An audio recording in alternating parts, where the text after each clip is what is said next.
You're tired of working day in and day out, trying to find new customers, chasing leads, doing whatever work comes your way, and never getting to earn what you're worth. You do it because you love the work, and you're passionate about serving older customers and their families. We get it. But what you need is more of the right customers for your business, and more income for you and your family, so you can grow and help more people in your community. Well, you're in the right place, because this is Booming Your Bottom Line. Hi, this is Mark Hager, and you're listening to Booming Your Bottom Line. Today we're bringing you a brand new owner's chat with Karen Sands. Karen is the leading GeroFuturist and thought leader on the longevity economy, positive aging, ageless aging, women, and the future. A visionary leader, change agent, and master coach and mentor, consultant, strategist, motivational speaker, educator, expert trainer, has published 11 books, and she's an all-around trailblazer. Karen capitalizes on tomorrow's trends today, illuminating a new, deeper story around aging, a narrative fostering a lifetime of unlimited meaning, satisfaction, impact, and legacy making, as well as money-making futures that matter. Now, Karen's dual mission is to inspire those 40-plus find their voice and move confidently towards their highest vision, one which supports a new story for our times, and to turn the old story of aging, ageism, on its head, and turning the business of aging inside out. Karen, it is so good to talk with you. Thanks for joining us. Thank you so much. I'm glad to be here. Yeah, it's great to have you. Karen, I know we're all busy. I appreciate you taking the time today. I know we talked a little bit in preparation, just so you understand that our focus today is on giving our listeners at Booming Your Bottom Line some great information about the aging boomer market from your perspective as a thought leader and the insight that you bring to the table. Our show's strictly about helping the small business owner, providing that insight and background so they can be inspired and learn from you while we chat here today. So if you're ready, why don't we just dive right in with my first question, which is, why don't you tell us what a GeroFuturist is, what do you do, and who do you serve? Thank you so much. Well, to describe GeroFuturist, it's really easy to say it's a gerontologist and a futurist merged together, but it's really a bigger story. All of us have those career stories that keep evolving as we grow older.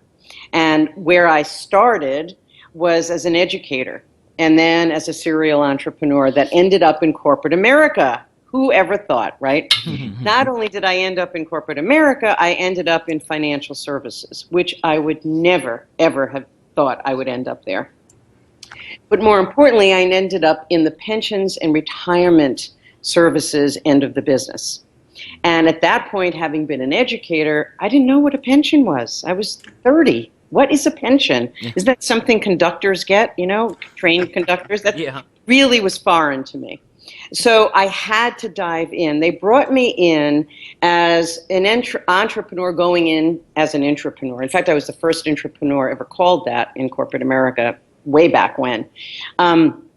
But at that point, I didn't understand, what is this aging thing? Why do we need retirement services? Who are we serving? Blah, blah, blah, blah. So I dove in, and that's where I got trained as a futurist, to look at not only what are the trends and the hottest trends that are coming, but what does it mean for the future? What are the alternative futures we can have?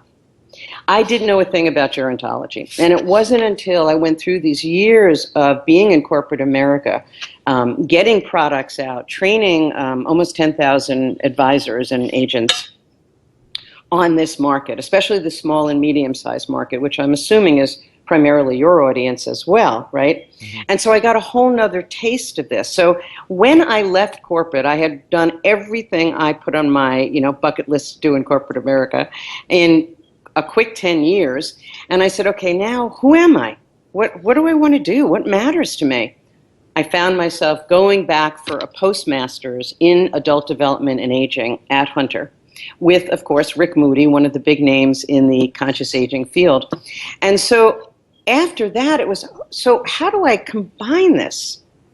And I realized that the only way, and it took me a lot of years to get here, was that who I was a combination of both, which is the study of aging and adult development throughout the lifespan, as that's how I define gerontology, and the futurist that's looking at, so what are the trends? What's the impact? My wish and hope is that I can train and inspire many, many others of us to become GeroFuturists, because we have to look at that impact. When we look at the longevity economy, the opportunities are enormous, and especially for your audience and mine. Right. Well, that's a great segue into what I was going to ask you next. And that is, people hear a lot about the longevity economy, right? Especially our listeners, because most of them are in this space or looking to get into this space. Mm-hmm. Tell us about what you see or some of the challenges with it, but also some of the opportunities. Well, I think the challenges are why, I should get this up, or why a promo here, why I wrote this book, Gray is the New Green. Mm-hmm. Because corporate America, especially institutions, universities, are not paying attention to the 40-plus market. I prefer 40-plus to 50-plus, by the way, because midlife is really the kind of the foothills of the mountains of growing older. So I prefer that we include that age span. So corporate America is still looking at youth rules. Yeah. And youth rules to some degree, as we're seeing in the Bernie Sanders campaign. But the real marketplace that has the dollars, the power, the experience are those of us 40 plus. Mm-hmm. The problem is that most of the buyers and program people in media, for instance, are all in their 20s and 30s. And this is not something that is of interest to them, which has to change. And my belief is that it has to change, but it has to change because we have to broaden the story, the conversation around aging. As much as I focused on the 40 and do focus on the 40-plus market, my whole philosophy has changed in that I started realizing as I was writing the book that's coming out in September, The Ageist Way. Oops, sorry, something just came up on my screen that shouldn't be there. Hold on. Sorry about that. It's all right. All right. Is that the real story for us around aging? We have to get it straight. It starts, depending on how you view conception, of course, but it starts as soon as you land on the planet. It is a lifelong process. So when you're 20, you have ageism. When you're 90, you have ageism. Can you remember when you were 20 and you were told you're too young? Maybe later on. Or you tried to enter and get jobs when you graduated from college. Now, worse than ever, of course, is no, you don't have enough experience, you're too young. 90, you're too old, you can't possibly doing what you're doing. Even now at 72, people go, 72? How could you be 72 and doing what you're doing? Well, of course I'm 72 doing what I'm doing. You know what I'm saying? So the story now has to cover the whole spectrum so that when a 20-year-old or a 30-year-old or a 40-year-old is purchasing media or bringing people into their workforce, they appreciate the value of someone who's older as well as themselves, that we're all in this together. Our values are all the same. Right. Right? And so Absolutely. We have to change that story. But I've had an interesting bunch of experiences, having been in corporate America, especially in financial services. A few years ago, I was called in to present and bring a proposal to an insurance company. And I was shocked because the rate of turnover of female advisors, agents, whichever, is enormous. They can't hold on. They can't attract enough and they can't hold on to them. And I brought in this proposal about how to train and re-language, if you would, re-story the conversation they were having both internally to the company and in the field force, especially the field force. It's so important. And, they just weren't able to go there. They wanted to keep the status quo, even as women were walking out the doors. So that's the kind of thinking that has to change. And, now I think it will start to change because there are so many of us. The old adage or rule when we were young as boomers was, if you're over 30, don't trust us, right? Mm-hmm. None of us are under 30 anymore. Right. So that whole mindset is beginning to shift. So those are the kind of challenges. The other challenges are that boomers are not, up until now anyway, we're not particularly interested in talking about aging. In fact, I even watch in my own copy. I'll use growing older. I'll use mature. But Right. aging is not a phrase that boomers like to hear. So all of that has to start shifting. So those are some of the negatives. The positives are this is the most incredible gold mine or silver mine or platinum mine of opportunity for everyone, because anything that we create, innovate, serve to the 50 plus or the 40 plus market is going to affect everybody. Yeah. It's going to be used across generations. Mm-hmm. So the opportunity is enormous. And for young people, unfortunately, wherever I've been, I see a paucity of young people in our field. But interesting, on my LinkedIn account, which I'm very, very careful about who I let in and who I don't, and I let in people in our field, obviously, I'm starting to notice younger people linking in with me, but they're not typically from the States. Yeah. A So- lot. I noticed the same thing. So it's beginning, but it's not yet here. And one of my big missions is I want to get not only boomers who are returning or changing careers, of course, but to the young people. This is a field to get into, because anything that you care about, anything that moves you, can be turned into a product or service to serve this market. Right. It's interesting you say that. I was telling Aaron yesterday that I was contacted by a gentleman who's an instructor in a local school system. I don't know where it's at, but he is putting together a program for high schoolers in conjunction with some local colleges. He's doing an intro program to get kids interested in working with older adults, so he can use that as a gateway to transition them into programs at a college level. Perfect. It was a high school vocational concept around home mods. Yeah. As a, Right. Good. remodeling as a vocational training. So Fabulous. Yep. And I know, I can't do what I do as an architect if there aren't guys pounding nails and running chop saws. I mean, that's Right. not done by robots. So, Exactly. there's all ends of the field spectrum that have to come into play to make all this work, because, aging in place doesn't work without transportation. So we need drivers. And, to think that it just has to be CEOs is incorrect, just like thinking one silo solves it is incorrect. Exactly. So, but we also have to change that notion that when we talk about aging, that we're talking only about jobs in terms of bedpan cleaning. Right. And we have a great need, and I have an enormous respect for the people that do those jobs. But that is not the entire field. And I think people, especially young people, tend to think that that's what we're talking about instead of innovation. Right. And Karen, you already answered my next question, so I'm going to replace it with a cute story about the fact that you're talking about the misperception of the 20s, for example.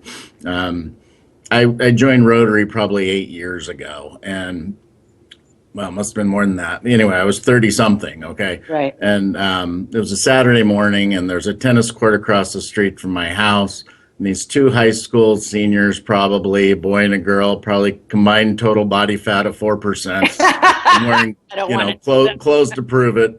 And it's a Saturday morning, and about 12 bike riders go by on the waterfront, and one of the bike riders whistles at the girl, and the girl turns to her, I'm assuming senior boyfriend, and said, "Oh, gross! What was that guy like? 30?"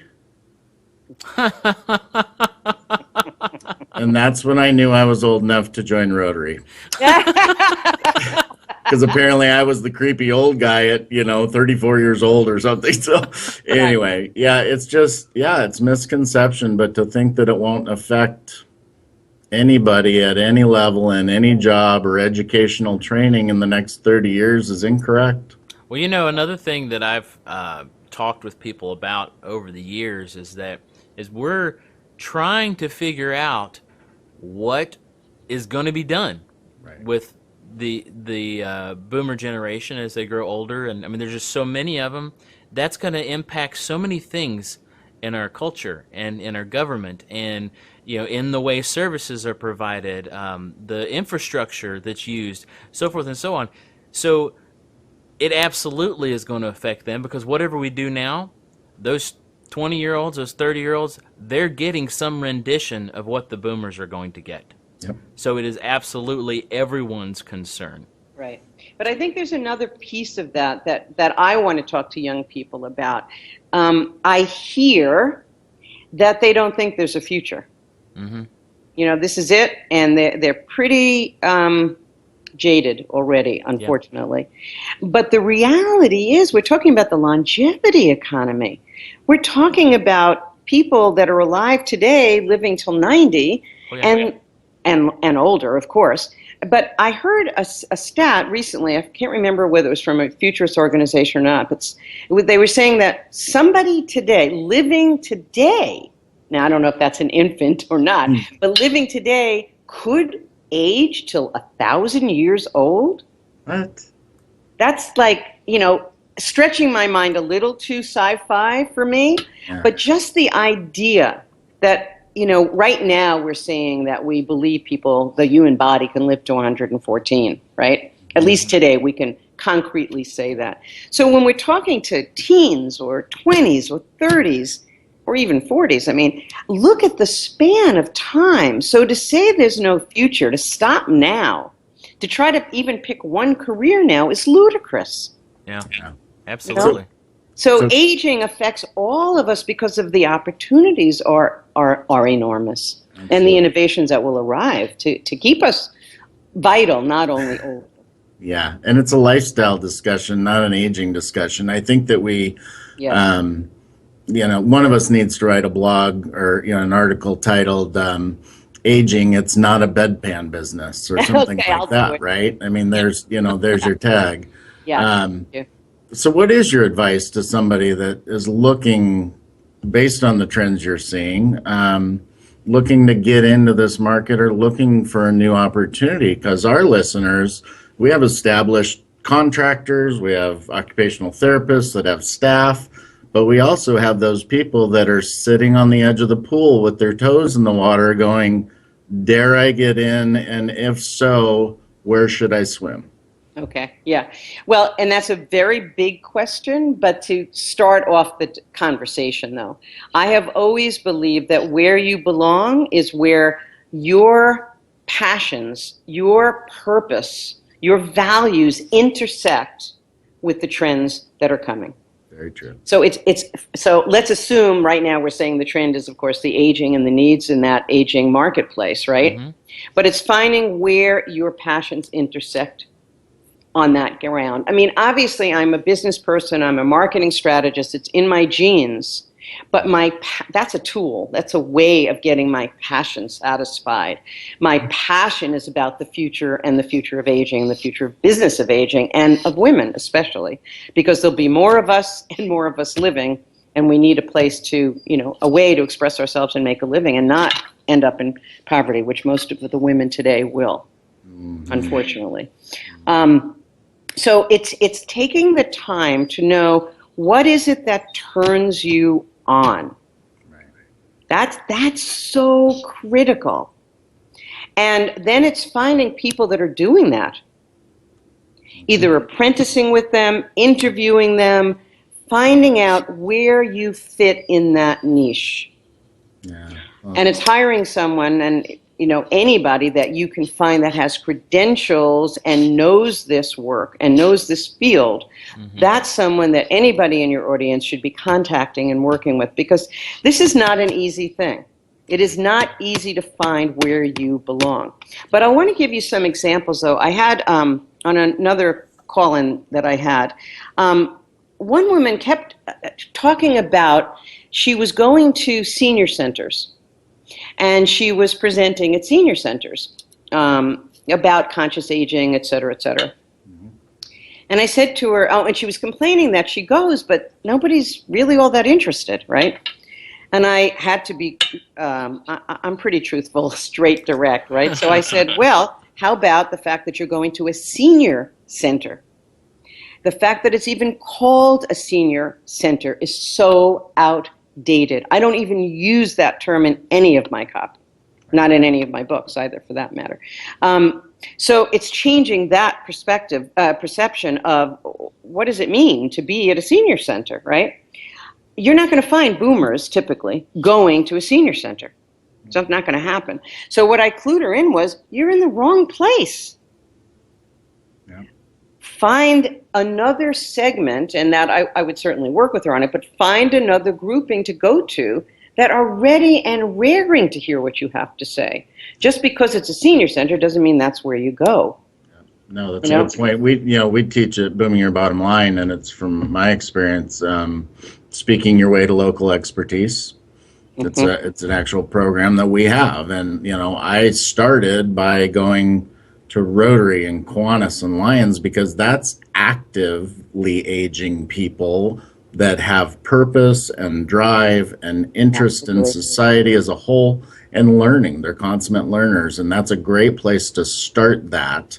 And then that's how you end up in Chicago or Tokyo or 5 years later, is through those opportunities and people we meet like you. And I'm sure your time with Dr. Moody must have been truly fascinating. I know, Patrick Rodin really sees him as a mentor as well. And so anyway, yeah, you're totally right that getting in the right place and calling it the right thing and speaking a language that resonates, another thing we coach, exactly, makes all the difference in the world. Exactly.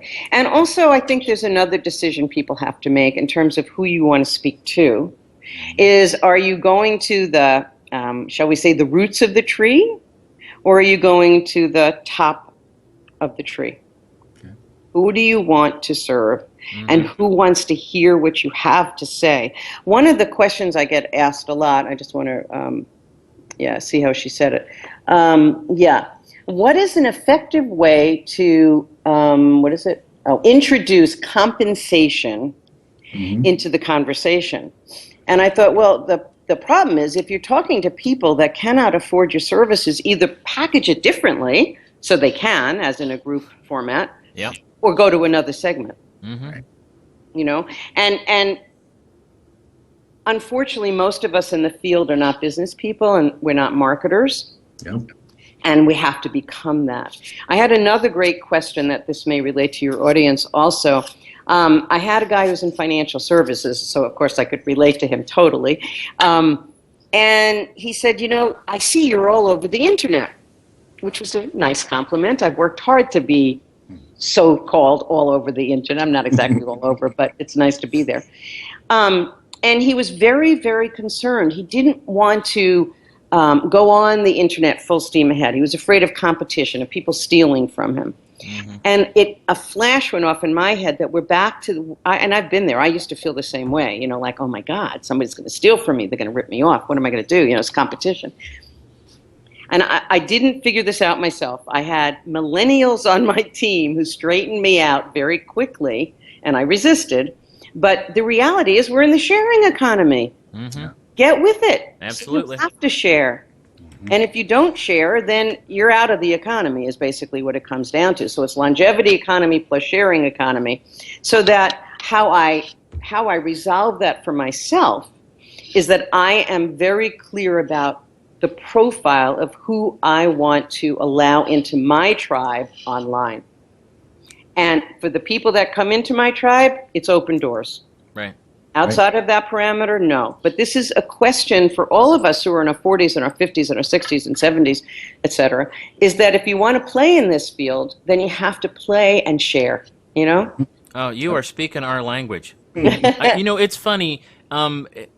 We do a lot of interviews, right? We've talked to a lot of people who, a lot of the people that are in our audience would look at as being experts or, thought leaders in the various industries associated with aging. So we get to hear at a much higher perspective some of the same thoughts that we have, right? The things that we're teaching. And it's actually really exciting to talk to people like you and Mary Furlong and others. And you're echoing the things that we're teaching people every day. And it's funny, I'm listening to you as you're talking, Okay, and I'm glad. I'm hearing you talk about, getting mentoring, right? I'm hearing you talk about figuring out who Absolutely. you're going to serve, about using the right words, and addressing the specific customer that you want to sell Correct. to. Yeah. And it's the exact same thing that we're teaching. Even Yep. more interesting than Good. that, and I don't Good. want to go on about this, but even more interesting is you talking about the concept of people resisting that. Okay, because we get that every single day. Yep. We have people come to us saying, "I want to serve this market. I've dedicated, myself or my team or this much of my business or whatever it is to serving this market, and I'm coming to you because." And when they say you, they mean Aaron and I. Right. Because you're the leaders, and you're saying the things that make sense to us. What do we need to do? Right. And then we tell them, and they go, oh, okay, well, I'll get back to you. I mean, it's total resistance. And I get it. Right. I know it's human. It's the way humans work Psychology. sometimes. Well, I think it's more than that, if I might interject. Yeah. Not everybody's an entrepreneur. Mm-hmm. So although the stats show us that more and more people between 44 and 74 are becoming entrepreneurs, and by the way, most of them women are starting new businesses, Yeah. but not everybody's cut out for it. No. The roller coaster, the challenges, the lack of having a full life most of the time, right? Yep. Mhm. Is not easy. And so not everybody should be an entrepreneur. But, and I think that may be some of that resistance, because what you have to do that you and well, all three of us advise people and help people do is not easy. You have to really be willing and be committed to go down that path. And And so you only want to work, at least that's how I feel. I only want to work with the people that are really committed and willing to do it. Otherwise, I don't want to waste my time. I don't have enough time left. Oh, yeah. It has to be with the right people. yeah, right? I didn't get into business to babysit or pull teeth. So, if Exactly. either I would have been a dentist or a nanny, and I'm not. So, at Exactly. the end of the day, some will, some won't. So what? But you're right, though, that many of us, if you read the E-Myth, right, the myth of the entrepreneur, many of us were technicians first at some level. So for me, drafter, architect, right? Right.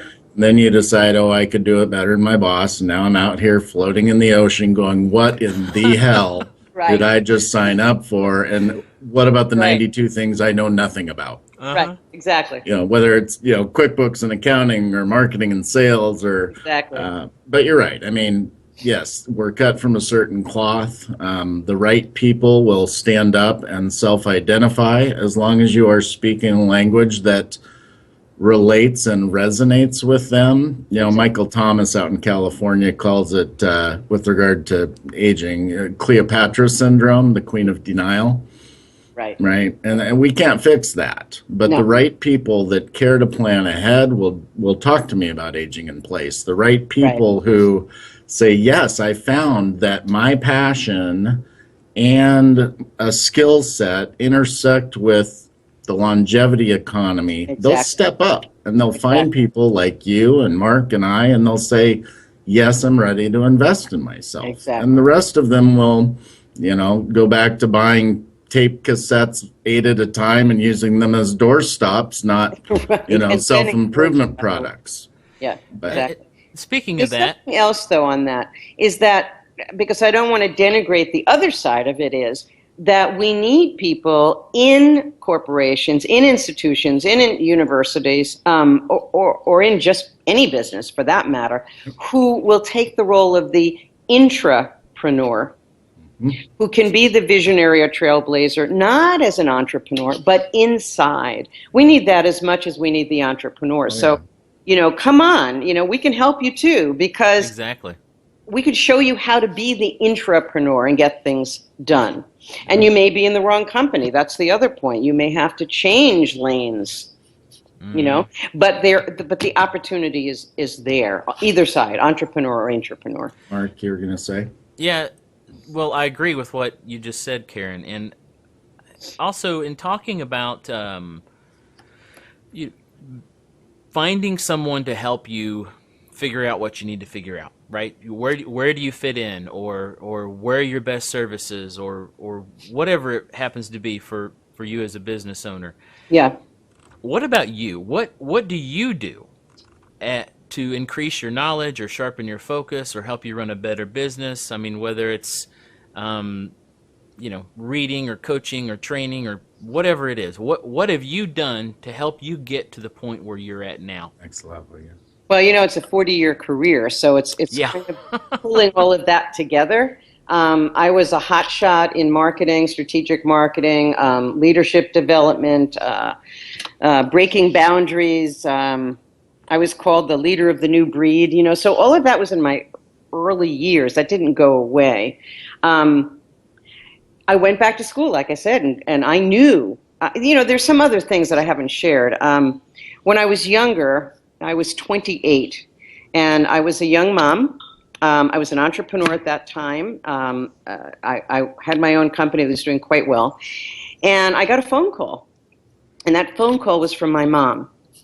And I remember I had one of those long phones, long wire phones, right? Oh, yeah.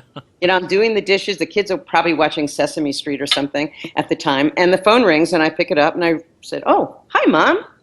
And at that point, she was 58. And she said, "Karen, I need to talk to you." I went, I'm paraphrasing, of course. And I said, "Okay, what's up?" She said, "I just drove into a toll booth, head on."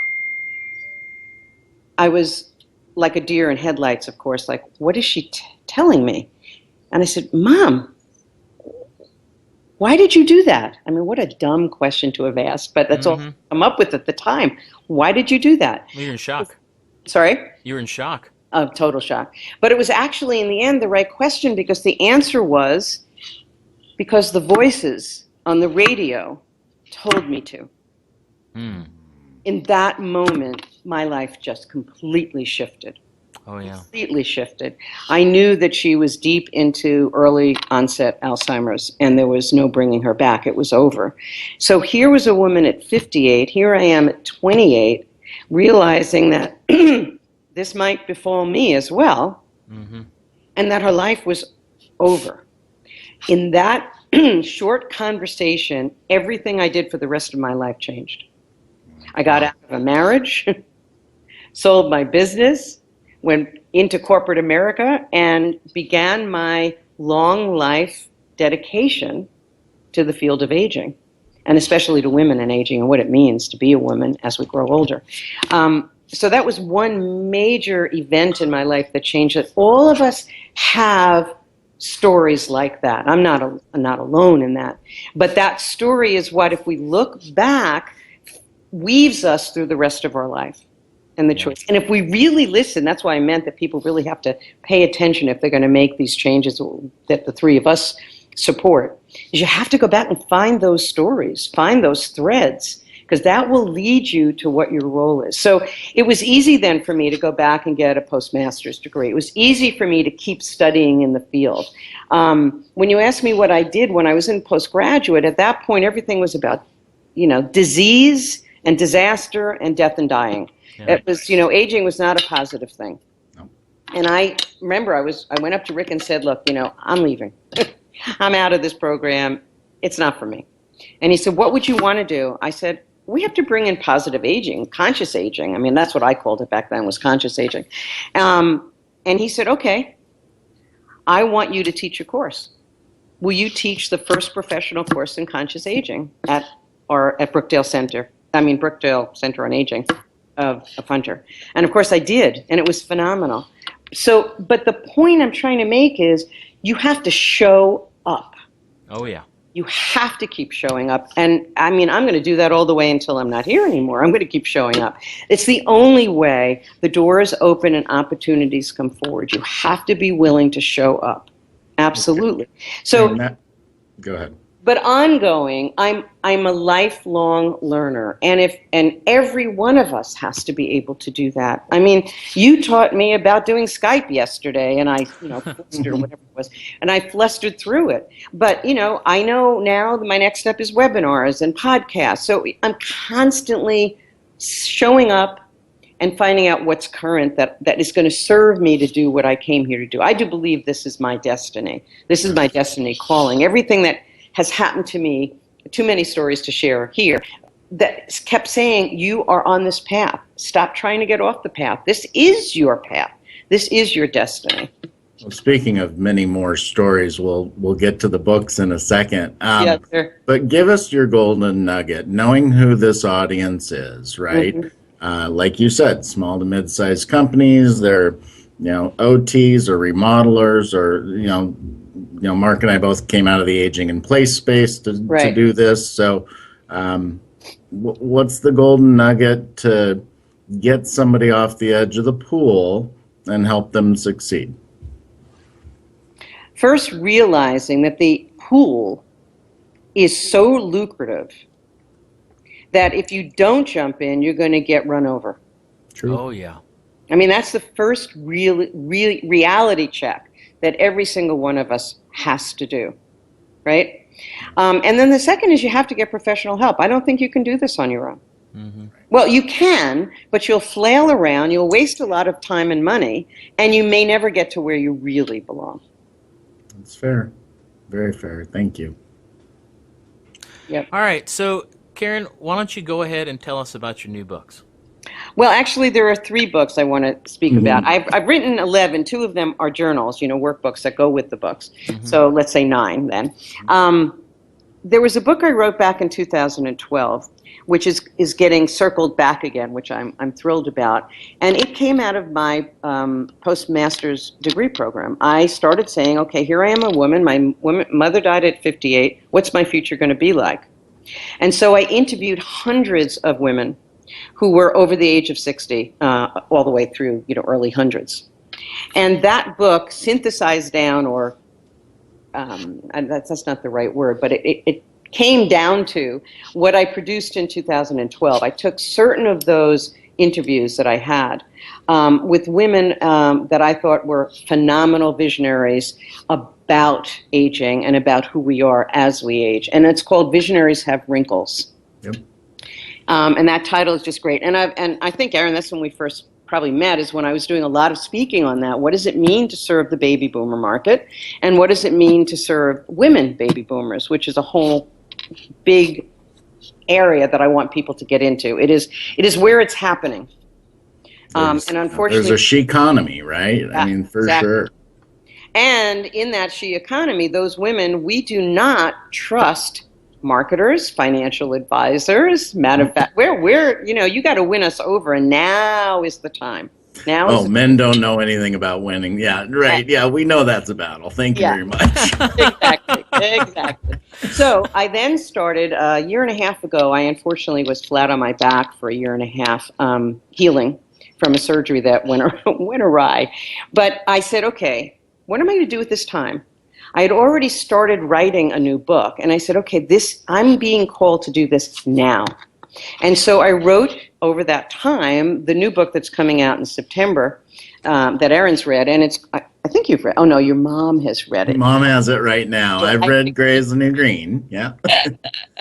And that one's called The Ageless Way, and it is a major book. Paul Irving, on the future of aging, has called it a new model of aging, so a new evolutionary model of aging. So I'm very excited about the response that I'm getting to it. But as I looked at it, I kept saying, this book is a big book. It's a reference book to come back to year after year after year, to go back and get the golden nuggets that you need as you move through your life. And I kept saying, I have to break through that barricade that we're talking about, the denial, the not wanting to pay attention to this market. And those people are not going to buy this big book until I get them turned on. So one of the chapters in The Ageless Way is called Gray is the New Green. And I left it in the book, but I took that out and expanded it and brought it into the book that came out in March, which is doing extremely well now, which is this one, The Gray is the New Green. I don't know if you can even see it on there, but... Oh, yeah. Same one that's on my nightstand. Yep. Oh, cool. Because, someone just told me they read it on the plane. I said, that's why I did it. It's 121 pages. Anyone can read it on a flight going back and forth, or on the weekend, whatever, because I want to wake people up. And that book does that. It's the why, but it's also some of the how-to. I think out of the work that I'm now moving into, bringing my old life of being a marketer, is I'm going to show people the how-to. And the three of us can do that together, but it's showing the how-to is the next step, right? So it's Visionaries of Wrinkles, Gray's the New Green, and then my life legacy book, not my last, but it is my legacy book, is The Ageless Way, coming out in September. Awesome. Excellent. And then where can we find those as far as websites? I'd love you to go to my site, of course. Yeah. It's KarenSands.com, so it's easy if you know my name. And there will be a store page where you can see all the books, including the ones that will be updated over the next year or so. Or you can go to Amazon if that's your preference. Especially if you're a Prime customer, you should go to Amazon so you don't pay for postage. Pay for shipping. Yeah. See, they want value and a good deal, and they still. I get it. You're speaking it and you're walking it. I love it. I hope so.